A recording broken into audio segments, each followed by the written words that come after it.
بینەرانی خۆشەویستی بەرنامەی کۆمەڵ هەڵسوڕاوان سڵاوێکی گەرمتان پێشکەش بەو هیوایەی تا ئێستای بەرنامەکانمان ماندوو نەبووێتن. ئێستا لەگەڵ هاوڕێیانی هاوکارم لەگەڵتانین بۆ پێشکەشکردنی بەشی دووهەمی قسە و باسێکی تایبەت لەگەڵ هاوڕێ حەسەن ڕەحمانپەنا ئەنجامی کومیتەی ناوەندی کۆمەڵە و بەرپرسی تەشکیلاتی نهێنی شارەکانی کوردستان و ئێران سەبارەت بە 31 جۆزەردان ڕۆژی پێشمەرگەی کۆمەڵە. هاوڕێ حەسەن بەخێر بێن بۆ ئەم بەرنامەیە و سپاس کە دیسان دەرفەتاندا کە بتوانین پێکەوە توێژەیەک ئەنجام بدەین. سپاس و ڕێز گوڵەجان بێەوە هاوکارانتان، سڵاومەی بۆ بینەرانی تەلەڤیزیۆنی کۆمەڵە و ڕۆژی پێشمەرگەی کۆمەڵەش لەم سەرەتایەوە پیرۆزبایی دەڵێن بە هەموو لایەک. زۆر سپاس کە حەسەنیان بەخێر بێرەوە پیرۆزبایی 31 جۆزەردان ئاراستەیەوەکەی. با هەر بۆ بەرچاوڕوونی زیاتر بە بینەرانی خۆشەویست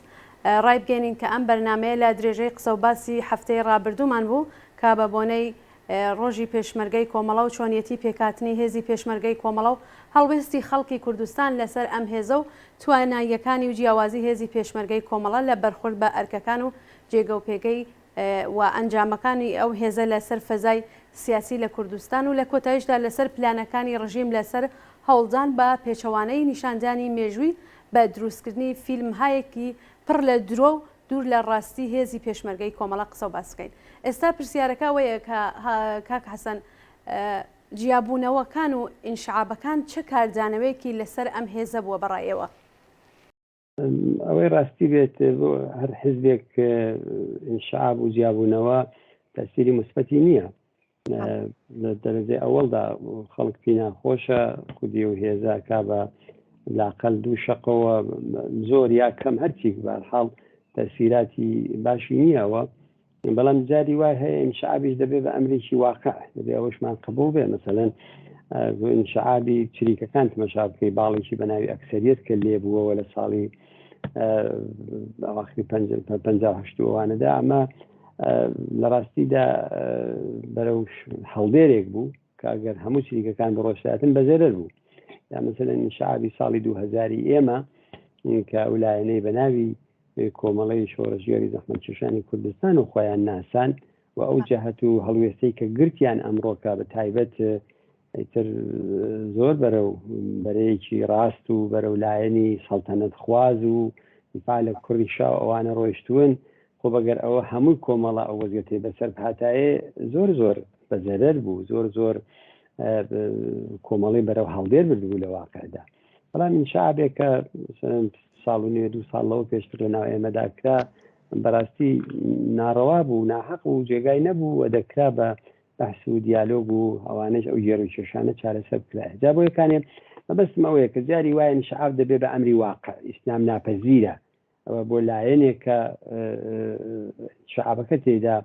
ڕووی داوە ئەگەر هەموو بەرەو مەسیرێکی خراپ بڕۆن ئەوە زەرەرە. بەڵام جاری وا هەیە شعابێک بە معنایەک بە قازانجیش دەگەڕێتەوە کە بەری زەرەر و زیانەکان دەگرێت. بەڵام ئەوە تێڕوانینێکە کە خەڵکی سیاسی زۆرتر ئەو تەشخیص و زان بەرنامەی ئەم لاچیە خەتی ئەو لاچیە سیاسەتی ئەو لاچیە هەمووی ئەوانە تەشخیصە دەن و ئەوانە بۆ خەڵکی عادی بە پیان ناخۆشە بە زەرەر تەواو دەبێت. دڵی دوژمن خۆش دەکات. جمهوری ئیسلامی پێخۆشە ئەحزابی سیاسی پەرەم بن لە نەتەنیا ئینشعاب بەڵکو کێشە و اختلاف و ناکۆچی و شەڕ و شتیوا لە ناویانە ڕوودا و دوژمنە. خۆب ئەوانەی پێخۆشە. بەڵام سەرڕای ئەوانەی کە عەرزم کردن خودی ئەو ئینشعابانە گەر زەرەری گەیاندووە. بەڵام هێزی پێشمەرگەی کۆمەڵە وەکو هێزێکی خەباتکار، وەکو هێزێکی شۆڕەژێر بە بیر و باوەڕێکی سۆسیالیستی لە چوارچێوەی تەشکیلاتێکی کۆمۆنیستیدا ماوەتەوە و ئەوە جێ ئەو ئومێد و دڵخۆشیەیە بۆ ئێستەمان بۆ داهاتوومان بۆ خەباتی هێزی پێشمەرگەی کۆمەڵە کە لەسەر ئەو سنەتانەی کە دامەزرا بوو لەسەر ئەو پێناسەیە کە کرا ڕۆژی ئەوەڵ پێی هێزێکی سۆسیالیستە بەرژەوەندی کرێکار و زەحمەتکێش دیفاعەکە، لە مافی نەتەوەی گەلی کوردستان دیفاعەکە، لە بەرابەری ژن و پیا و دیفاعەکە، لە ئازادی بێ شەرتومەرجی سیاسی دیفاعەکە، لە مافی منداڵان و زۆریەک لەو خاست و متالبانەی کە لە بەرنامەی کۆمەڵە بۆ دەسەڵاتدارەتی جەماوەریدا دواتر هاتووە لەوانە دیفاعەکاتمانەوەی ئەو هێزە لەسەر ئەو ڕێچکەیە نیشانی دەدات کە ئەم هێزە متعاهدە بەو بەرنامە و ڕێبازە و لەسەر ئەو ڕێبازە ماوەتەوە وەجێ دڵخۆشی ئێمە و توانم بڵێم زۆربەی خەڵکی کوردستانیشە و بە باوەڕیان بم هێزێک کە ئێستا هەیە. بەڵێ زۆر سپاس هاوڕێ حەسەن. هاوڕێ حەسەن، کشانەوەی هێزی پێشمەرگە بۆ ئەم دیوی سنوورەکانی کوردستان واتە بۆ هەرێمی کوردستان چه ئاستەنگێک و چه کۆسپەلێکی ڕوبەڕووکردنەوە؟ ئایا بەڕاستی بەهاتنەوەی ئەم دیوی سنوورەکان ئەم هێزە ئەرکەکانی گۆڕاوە؟ دەزانی هاتن بۆ ئەم دیوی سنوورەکان لە واقعدا بە دلیلی ئەو شرایەتە بوو کە ئێمە لە بەرابەر شەڕێکی زۆر قورسا قەرارمان گرت و هەموو سیاسیەکان کە پێشمەرگەیان بوو لە دڵی ئەو وەزیەتەدا یا دەبوو بمێنیتەوە مەقاومەت بکەیت کە لە بەرابەر تەیارە و تۆپ و تانگ و ئەسلحەی قورس و ئەوانەدا بە ئەسلحەی سووک ئەو مەقاومەتە بە یەک معنە نەدەکرا یا زەرەرزیانی زۆر گەورەمان لێ دەکەوت. بنابەرین هاتنمان بۆ ئەم دیوی سنوورەکان لە واقعدا پاشەکشەیەک بوو، بەڵام معنای لە بینچوونی خەباتی چەکداری نەبوو. ساڵها دوای ئەوەش کە لە سەرتاکانی شەستیشەوە پێش ئێمە حیزبی دموکرات دواتر کۆمەڵیش کە لە سنوورەکان و دوایی پەڕینەوە ئەمبەر و بارەگا و مەقەڕاتمان بوو، فعالیەتی هێزی پێشمەرگە لە ناوخۆی وڵاتە بەردەوام بوو تا شەڕی کوێیتیش، تا دوای ئەوەش کە ئێمە خۆمان ئاگاهانە خۆمانمان لەو ناردنەوەی هێز و لە شەڕ لە ناوخۆی وڵات و ئەوانە بوارد. بۆیەکانێ هاتنی بۆ ئەمدی و لەلایەکەوە ئەو عەقەبنشینیە طبعاً ڕژیم سوء ئیستفادەی زۆری لێ کرد تحتینوانی ئەوەی کە قەولی ئەوان وەزدی انقلاب نەماوە لە مەرزەکان چوونەتە دەرەوە ئەو تەبلیغاتانەی کە ئەوان کردیان. لە لایەکی دیکەیشەوە من دەتوانم بڵێم کە ئەم دیویش بۆ ئێمە ئیتر ئەو جێگە و پێگەی جارانی نەبوو، بە تایبەت دوای ساڵی 91 و ئەو ڕاپەڕینەیە کە لە کوردستانی عێراقا کرا، ئەو فشارانەی کە جمهوری ئیسلامی لێرە دەهێنا، ئەو خەلەئی دەسەڵاتەی کە دروست ببوو، سازماندانی گروپای ئیسلامی، سازماندانی گروپای ترۆریست، ترۆرەکانی ساڵەکانی 90 کە زیاتر لە 400 پێشمەرگەی ئەحزابی سیاسی یا گیانیان بەخت کردو یا بریندار بوون، هەمووی ئەوانە ئەو نائەمنیەتیشی لەم دیوە دروست کرد و ئەوە خەڵکی کوردستانی لە هەردوو بەشەکەی متەوەجەی ئەوە ببوون، ئەوەی خۆی زەرەرزیانی خۆی بوو بە نسبەتی ئەو هێزەوە کە هاتبووە ئەم دیوە. لایکی دیکەوە بۆ ئێمە ئەم دی و ئەو خاصیت ئەو موقعیەتەی نەبوو کە بتوانین هێزەکانمانی تێدا ئیسراحەت بدەین دووبارە بیان نێرینەوە بۆ ئەو دیوە بۆ شەڕ و بۆ ئەوە هەم لەلایەکەوە جمهوری ئیسلامی فشاری دەیەنا، محاسرەی دەخستە سەر خەڵک، تۆ بارانی دەکردن و عەمەلەن بربەستی دروست کرد، عەمەلەن مانعی دروست کرد. بالاخره هێزی مسلح ئەگەر پشتی جبهەی نەبێ، ئەگەر ئیمکاناتێکی نەبێ کە برینداری تێدا بحەوێنێتەوە، خۆی تێدا بحەوێنێتەوە، چەک و چۆڵی تێدا تامینکە، معلومە بەبێ پشتی جبهەیەک ئەوە ئیدامەکار نابێ. هەر بۆیەکانیش ئەوە بوو بە باعسی ئەوەی کە ئەو محدودیتانە دروست بێ، بوو باعسی ئەوەی کە ئەم دیوەیتر عەمەلەن بۆ ئێمە پشتی جبهە نەبوو، وەکو زۆرتر جێگایەک بوو بۆ مانەوەی فعالینێکی سیاسی، ناوەندایەکی تەبلیغاتی تێدا بووە. طبعاً ئەوە بە نسبەتی جاران کە ئێمە دەستیشمان بە خەڵکەکە زیاتر ڕادەگەی تەبلیغاتمان دەکرد، دەچوینە ناو جەماوەر، ئەو محدودیتانەی دروست کرد و ئەوە طبعاً زەرەرزیانی بوو بۆ جمشی ئەو دی. بەڵام لە لایەکی دیکەوە بە باوەڕی من گوشایشێکیشی دروست کرد، ئەویش ئەوە بوو کە هێزی جەماوەری هەرچی زیاتر ئەتمادیان بە هێزی خۆیان کرد. کرێکاران ئەوەڵی مانجیمەیەکان شاهد بووین، هەشتی ماسەکان زیاتر شاهد بوون، بزوتنەوەی جەماوەری و ناڕزایەتی شاهد بووین، خۆڕێخستن و ئەو مقدارێ لەو ڕۆحیاتە کە گوایە هێزێکی لە دەرەوە دێنەجاتمان دەدا، ئەوە بە باوەڕی من زیاتر لە ناو خەڵکە کز بوو و ئەتماد بەخۆ لە ناو خەڵکا زیاتر پەرەیسند. ئەوە بە خازانجە، یعنی ئەگەر ئەو زەرەر و عوارضانەی بوو کە عرزمکردن لە هەمان حاڵدا ئەو منفعەتە یا ئەو قازانجەیشی بوو کە ئەتماد بە نەفسێکی زۆرتری دەدان. جوانەکان بەجێ ئەوەی کە پیان وابێ هەر لە پێشمەرگایەتیە ئەتوان ئاچۆی ڕزگاری ببینەوە، خۆڕێخستن و بربەرەکانێ و تەزاهورات و ناڕزایەتی و هەمووی ئەوانە هاتە دەستوری کارەوە. ئەوە بە باوەڕی من ئەو دیوی دیکەی ئەو زەرەرە بوو کە لە هاتنە ئەم دیوە کردمان، بەڵام ئەو قازانجەیشی ئەو لە حازۆلام وایە بوو. وڵای زۆر سپاس هاوڕێ حەسەن. هاوڕێ حەسەن، ناوەناوە کەسانێک کە پێشتر لەگەڵ کۆمەڵە بوون و ئێستا بە شێوەیەکی تر کار دەکەن، وەکو ڕخنە دەڵێن کۆمەڵە هێزی پێشمەرگەی بۆ ئەوە هەتا ئێستا ڕاگرووەکە لە بەرامبەر هێزە ڕاست و ناسیۆنالیستەکاندا کەم نهێنێت. ئەم قسەیە پێتان وایە ئەمە چ نەوع ڕخنەیەکە لە کۆمەڵای گرن و ئێوە چۆن دەڕوان وەم قسانە؟ دەزانی ئەو قسە پێشەوەی ئێستا کەسانێکە بە هەر بۆچوونێکەوە بیکەن ئەمە وەختی خۆی کە خەباتی چەکداری لە کوردستانە دەست پێکرا بۆچوونێک بوو کە زۆرتر لایەنی حیزبی توودە و دوای تریکی ئەکسەرێتی ئەوانە نوێنەرایەتیانە کرد دەیان کوت خەباتی چەکداری بە زەرەرە دەستبردن بۆ چەک بە زەرەرە مقاومەتکردن بە زەرەرە و لە ڕاقەدا لە ڕۆحێکی بە یەک معنا تەسلیم تەڵەبانەوە سەرچاوەیەگرت ئەمە بەهانەیەک بوو کە ئەوان دەیان هێنا دواتر کەسانێک کە لە حیزبەکان دەبڕدرێن خۆخەی ناکە نەقدی سیاسی بشکرێت بەڵام دەبێت لە جێگای خۆی دابێت دەبێت واقعبینانە بێت خەباتی چەکداری پێش ئەوەی کۆمەڵە دەستی بۆ بەرێ پێش ئەوەی حیزبی دیموکراتیش دەستی بۆ بەرێ هەتا عەزابی تریش من هەر لە دوای شەڕی یەکەمی جیهانی و لەو منتەقەدا بووە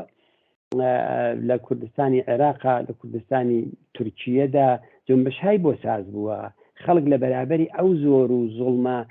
ناعادڵانە و سەرکوتکەرانەیە کە دەسەڵاتی سیاسی چ لە ئێران چ لە عێراق چ لە تورکیە چ لە سووریە کەمتر ئەمانە بووە خەڵک بۆ خۆپارێزی پەنایان بۆ چەک بردووە دەیان جنبش لەم هەر کامدەم بەشانەی لە کوردستانە دروست بوون مقاومەتی مسلحانە هاتووە دەستوری کارەوە و ئەوە بەجێ ئەوەی کە ڕەخنە لەم حیزب و لەو حیزبیە ئەوان بە هۆکاری ئەوە بزانین لە ڕاستیدا لەو تونند و تیژەوە سەرچاواگرێت کە دەسەڵاتی حاکم لە وڵاتانەدا مەجالی بەکاری سیاسی نەداوە ئێمە هیچ عاشقی چەک نین حەزیشمان لە چەک نییە ئێمە کۆمەلگایەکمان دەوێت نەتەنیا چەکی گەرم و ئەسلحەی تێدا نەبێ بەڵکو هیچ بنیادەمێک بۆ خۆپارێزی چقۆیکی لە گیرفانیدا نەبێت کۆمەلگایکی ئازاد و بەرابەرمان دەوێت کۆمەلگایەکمان دەوێت کە ئینسانەکان تادیرێک نەبن لەسەر ژیانی خەڵک بەڵام چێ ئەوە دەکات هەر ئەو ڕۆکە ئێمە کە خەریکین ئەم بەرنامەیە زەبتەکەین ئەوە جوانێک بە چ تاوانێک بە هیچ تاوانێکە لەسەری ثابت نەبووی ئەدام کراوە سەدان کەسی دیکاوەیان بەسەراتوە بنابەرین خەباتی چەکداری بەسەر ئێمەدا داسەپاوە ئەوە یەک دووهەم خەباتی چەکداری بۆ کۆمەڵە ئەوە نەبووە کە چاو لێ بکات لەسەر ئەحزابی ناسیۆنالیست و ئەوانە ئەسقەزا جمهوری ئیسلامی چەندانە کتێبی داوەتە دەرەوە لەسەر ئەحزابی سیاسی بەشێکیان لە موردی کۆمەڵەوە بەشێکیان حیزبی دیموکراتە بەشێکیان چریکەکانە بەشێکیان فکری ماوەئیستیە جمهوری ئیسلامی لەو کتێبەی کە مربوط بە حیزبی دیموکرات دەبێت دەیەوێت نیشانی بداوە ئیسپاتی دەکا ئەوە کۆمەڵەیە زۆرتر حیزبی دیموکراتی بە شوێن سیاسەکانی خۆیدا کێشاوە و ئەس جملە لە خەباتی چەکداریشدا بنابەرین ئەوە وانە ئەوە کە ئێمە بۆیەکانی لەو منتەقانە ماوینەتەوە کە ئەحزابی ناسیۆنالیست نا بە خااتری ئەوە نەبووە بە خااتری ئەوە بووە کە ئەو خەباتی چەکداریە کە هاتە دەستوری کاری جنبشی کوردستانە و ئەحزابی سیاسی و ئەزوو لە کۆمەڵێش کە هیچێک لە سازماندەرانی ئەسڵی ئەو خەباتی چەکداریە بووە لێکدانەوەی ئێمە ئەوەیە کە لە ناو خەڵکی کوردستانە ئەعتباری هەیە خەڵکی کوردستان پشتیوانی لەکەن منداڵەکانیان و خۆیان دێن بۆ ئەو خەباتە بە یەکێ لە ڕێگاکانی بەربەرەکانی لەگەڵ جمهوری ئیسلامی دەزانن ممکن بۆ ئەحزابی دیکەشتیان کردای ئەمە هەردمان کردایە ئەو لە بەشەکانی تری کوردستانیش خوار وایە لە بۆ یەکانی ئەوە ئەو تحلیلە گەر حەدیە خەلەکەی لە ڕووی غەڵەتیوە نەبێ لە ڕووی ممکنە ئەو بۆچوونە بێ کەسانێک کە ئەمڕۆ کە کەوتنە دژاتی لەگەڵ کۆمەڵە ئەینا هیچ پەیوەندی بەوە نییە کە ئێمە لە پەنای ئەوەدا خۆ مثلا ئەحزابی ناسیۆنالیست بە قەولی ئەوان بەشی زۆری سیاست و بەرنامە و فکریان لەسەر خەباتی چەکداریە بەڵام خەباتی چەکداری بۆ کۆمەڵە هەموو شتێک نەبووە لە پەنای ئەوەدا خەباتی جەماوەری خەباتی کرێکاران خەباتی ژنان خەباتی لاوان ئەوانە و عەرسە ئەسڵیانی تری خەباتی بۆ ئێمە تاکتیکێک بووە ممکنە لە یەک دەورەشدا ئەو تاکتیکە ڕابگرین هەروەکو ئەمەن 20 ساڵ 25 ساڵی شەبێت تەقە لە چەکی ئێمەوە نهاتووە بەڵام کەس ناتوانێت بەڵام هێزە چەکدار نیە خۆی پاراستووە خۆی بەهێز کردووە ئاموزشی فکری بە هەزاران جوان داوە کە لەگەڵی ماونەتەوە یاچوونەتەوە ناو خۆی وڵات یاچوونەتە دەرەوە سەرمایە و جەرەیانن بۆ ئێمە سەرمایەکی عەزیمی ئینسانیشمان لەو عەرسە لە خەباتی خۆمانە دروست کردووە بۆیە ئەو ڕەخنەیە بە باوەڕی من بە هیچ جۆرێک لە جێگای خۆی نییە. بەڵێ زۆر سپاس کاک حەسەن ئەگەر بینە سەر ڕابطەی نێوان هێزی پێشمەرگەی کۆمەڵا لەگەڵ خەڵکی هەرێمی کوردستانی عێراق ئەمە چۆن بۆ ئێستاکە چۆنە بەڕایەوە؟ ئەم بەرنامەی کە ئێمە زەبتی دەکەین بە مناسبەتی سیویکی جۆزەردانە سیویکی جۆزەردان بە ناوی کاکخانەی معینیەوە ناودێر کراوە کە یەکەمین پێشمەرگە و ئەندام و گیانمەختکردوی کۆمەڵەیە و ئەم خۆشەویستە و ئەم ڕابەرەی ئێمە لە کوردستانی عێراقا کە ئێستا کوونێ ڕژیمی شا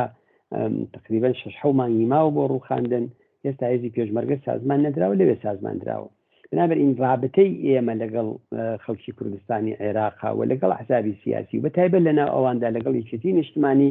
بۆ پێش ڕاپەڕینی خەڵکی ئێران دەگەڕێتەوە حەولدان بۆ ناسینی ئەم جنبشی کوردستانی عێراق پەیوەندیکردن لەگەڵیدا بەتایبەت باڵێکی چەپکە ئەو کاتە لەناو یەکێتی نیشتمانیدا بوو کۆمەڵی ڕەنجەران کۆمەڵی مارکسیزمنیستی پێدەکوترا هەمووی ئەوانەوە ئاڵوگۆڕکردنی هەم ئەزمون هەم بیر و باوەڕ ئەوانە مێژوویەکی زۆر کۆنی هەیە مێژوویەکی زۆر پێش هاتنی حکوومەتی هەرێم و ئەوانەی هەیە بۆ یەکانێ چه ئەو کاتە چه حتا ئەو هەرسی ساڵی 75 کە دەیان هەزار کەس دوای ئەو ڕووداوەی لە بینی عێراق و ئێرانە گوزەرا بە هەزاران کەس ڕویان کردە کوردستانی عێراق من لەبیرمە هەموو خەڵکی کوردستان دەرگای ماڵەکانیان بەڕووی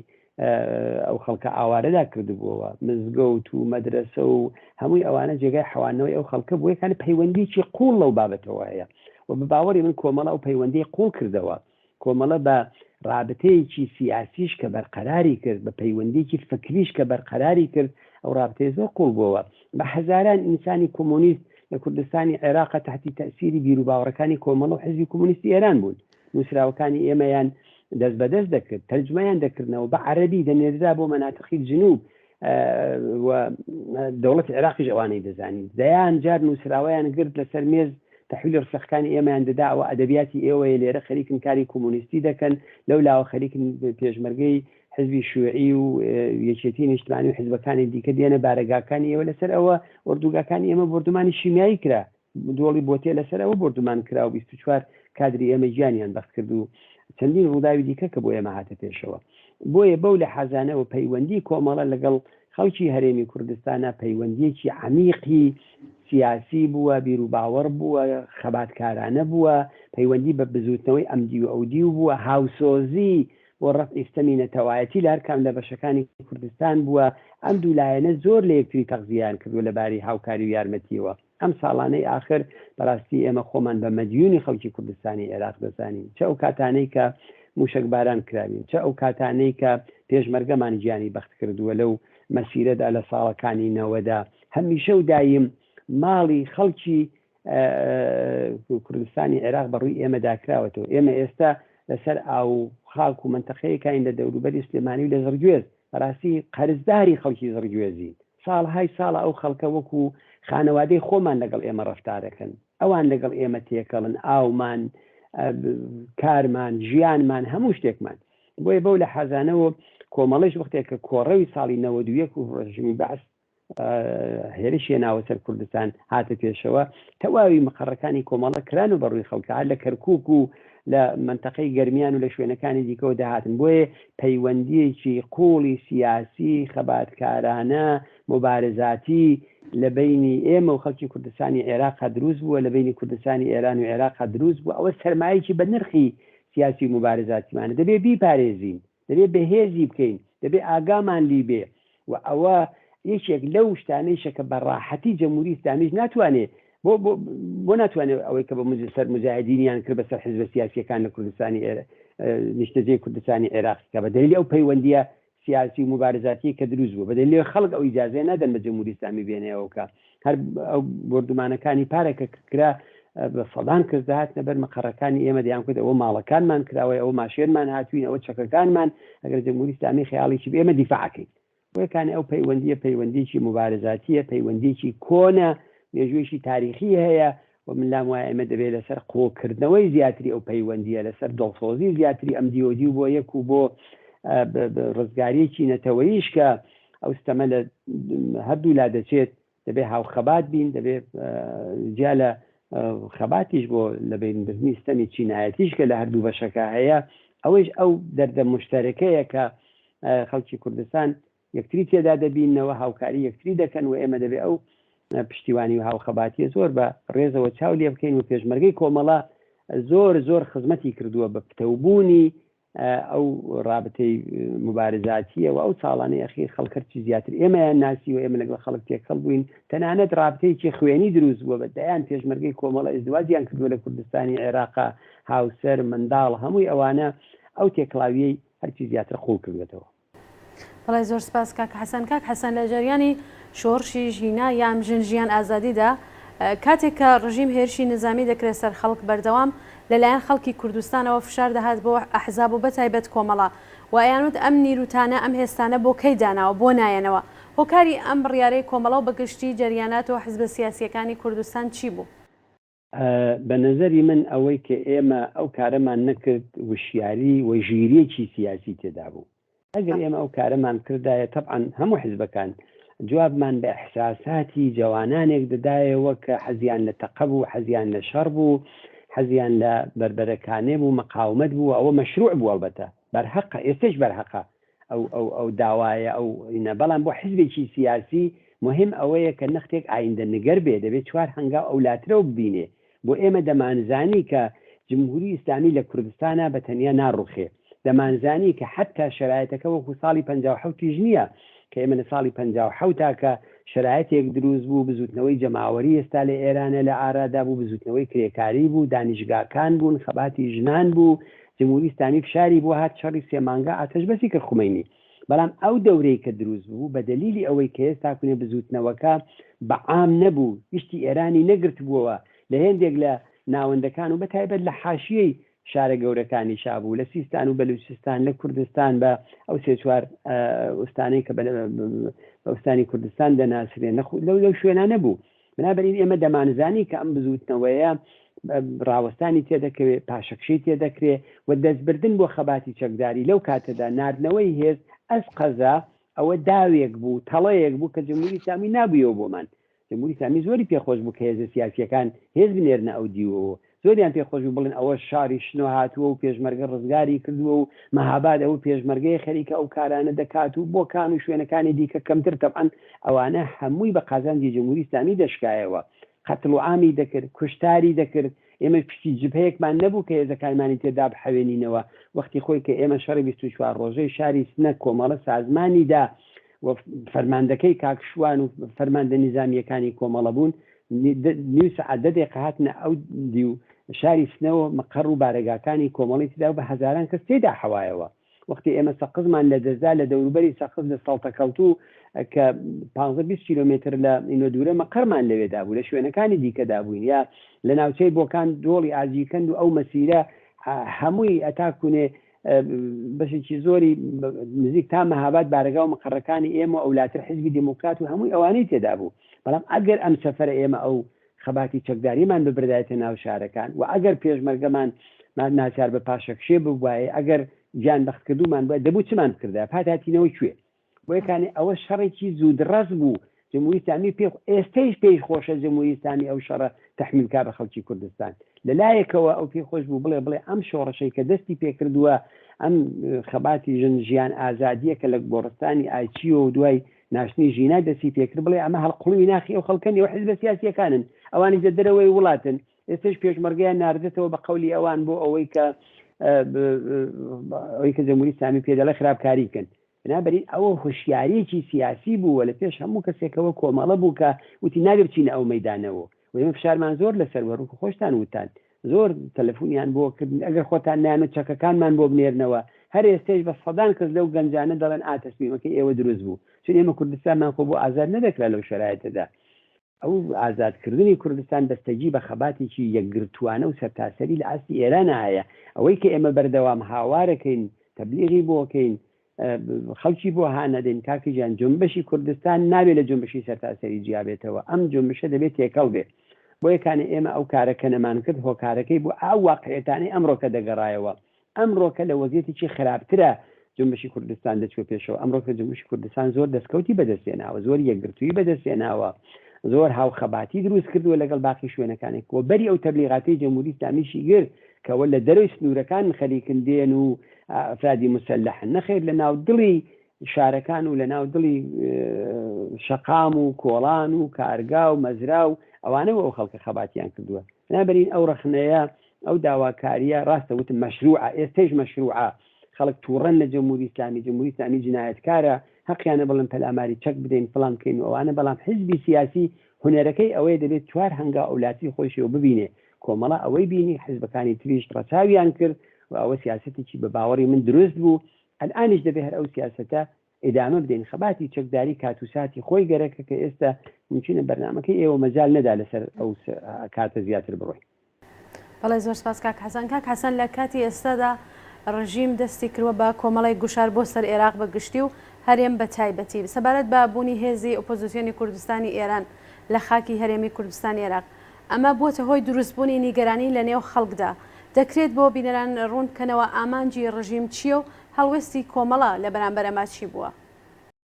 ئەوەی ڕاستی بێ ئێمە زۆر جار و تومانە بە باوەڕی من ئەم فشارانە پێش ئەوەی بۆ سەر حیزبە سیاسیەکانی نیشتەجێ لە کوردستانی عێراقا بێ بۆ سەر هەرێمی کوردستانە بۆ سەر دەسەڵاتی سیاسی لێرەیە مەسەلەی چەککردنی حیزبە سیاسیەکان و ئەوانە لە ڕاستیدا چەککردنی خودی هەرێمی کوردستانە لە ڕاستیدا لە فشارێکە بۆ ئەوەی کە قەوارەی هەرێمی کوردستان نێڵێتەوە. ئەینا ئێمە لەم ساڵانەی ئەخیردا هەموو کەس دەزانێت بارهەژ ئێمە وتومانە جمهوری ئیسلامی بۆ خۆشی دەزانێت و یەکێ لەو دەلایلانەیشی کە خۆشیان باسییان کرد گوایە لێدانەکانی پارەکەدا لە ئێمەیان نەدا و ئەوانە ئەوە بووە کە کۆمەڵە هێزی نەناردوێتەوە بۆ ناوخۆی کوردستان و خەباتی چەکداری نەکردووە و خەباتی سیاسی کردووە کە ئەلبەتە لە جمهوری ئیسلامیدا خەباتی سیاسیش قەدەغەیە خۆمان هەمومان ئەوە دەزانین. بەڵام ئەم فشارانە لە ڕاستیدا بۆ بێئتبارکردنی هەرێمی کوردستانە دەیەوێت ئەوەی کە بەخۆی نەکراوە بە هەرێمی کوردستان دیکە و دەیەوێت هەرچی زۆرتر لەم ڕێگایەوە سەروەری هەرێمی کوردستانی بردوێتە ژێر پرسیار. ئەینا ئێمە وەختێک کە هاتووینە کوردستانی عێراق جێگیربووین هەرێمی کوردستانێک وجودی نەبووە تقریبا 10 ساڵ پێش ئەوە بووە کە دەوڵەتی عێراق بووە کە ئێمە هاتووینەتە ئەم دیوەوە لە مەناتقی جۆرا و جۆرا مستەقر بووین و حتا ئەو ئۆردوگایەنەی چ لە زەرگوێ چ لە کۆیە چ ئەحزابی دیکە هیچ کامێکی مربوط بە دەورانی حکوومەتی هەرێمی کوردستان نییە. بنابەری ئەو فشارە بۆ ئەوەیە کە جمهوری ئیسلامی دەیەوێت ئەوەی کە خۆیان دەیڵێن پاراستنی چوارچێوەی ئەرزی عێراق پاراستنی چوارچێوەی خاکی عێراق و دەیانەوێ هەرێمی کوردستان بکەن بە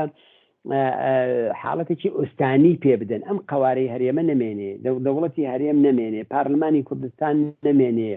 هێزی پێشمەرگەی بەو شکڵەکەین ئەمانە بەرنەوە لە ناو ئەرتەشی عێراقا ئەمانە ئیدغامکەن پارێزگاکان یا ئوستانەکان هەر کامێکی ڕاستەوخۆ لەگەڵ بەغایە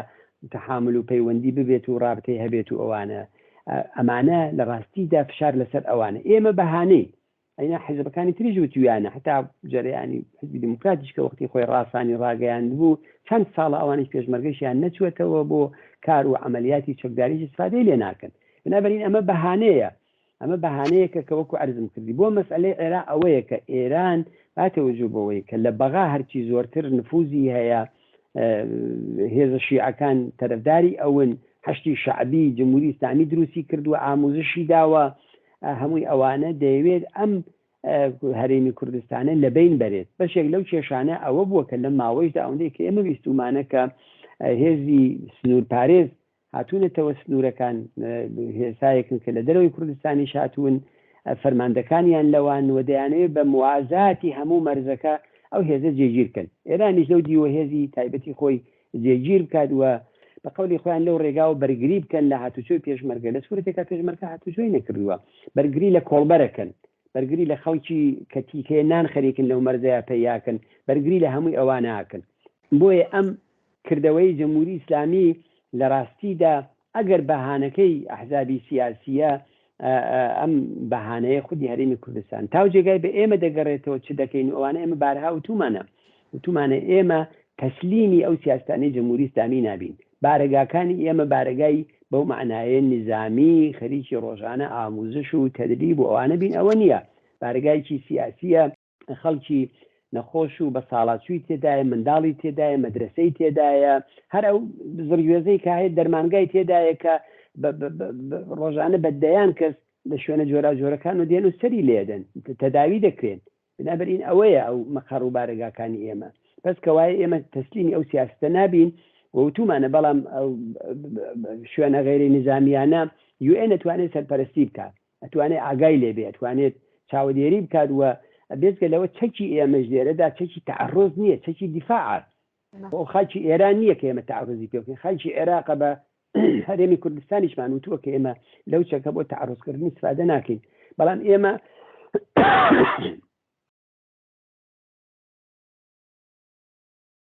لە منتەقەیەکین لە شوێنێکین هەر ئەو دەیە کە ئێمە لە پەنایداین هەموو گەنجێکی ئاوایەکە دەمانچێک لەبەر پشتوێنەکەیەتی هەموو خەڵکێک لە ماڵەکەیدا 2 دانە تفەنگ و 3 دانە تفەنگی هەیە دژمن هەیە و خەڵکی ترۆریست و ئەوانەی سەر بە جەمهوری ئیسلامی لە منتەقەکەدا بە لێشاو هەن قابلە ئێمە هەروە بەڕا چەکانمان تەحویل بدەین بۆی کانە ئێمە وتومانە ئەو چەکانە بۆ خۆپارێزیە ئەو چەکانە بۆ تعڕز نییە و سیاسەتی کۆمەڵە ئەوەیە و ئێمە لەگەڵ حیزبەکانی کەش قسەمان کردو کۆدەنجی شەیە لەو بابەتەوە هیچ کام لە حیزبەکان ئامادە نین چەکەکانمان تەحویل بدەین چەکەکانمان دابنین بەڵام حاضری لەگەڵ حکوومەتی هەرێمی کوردستانە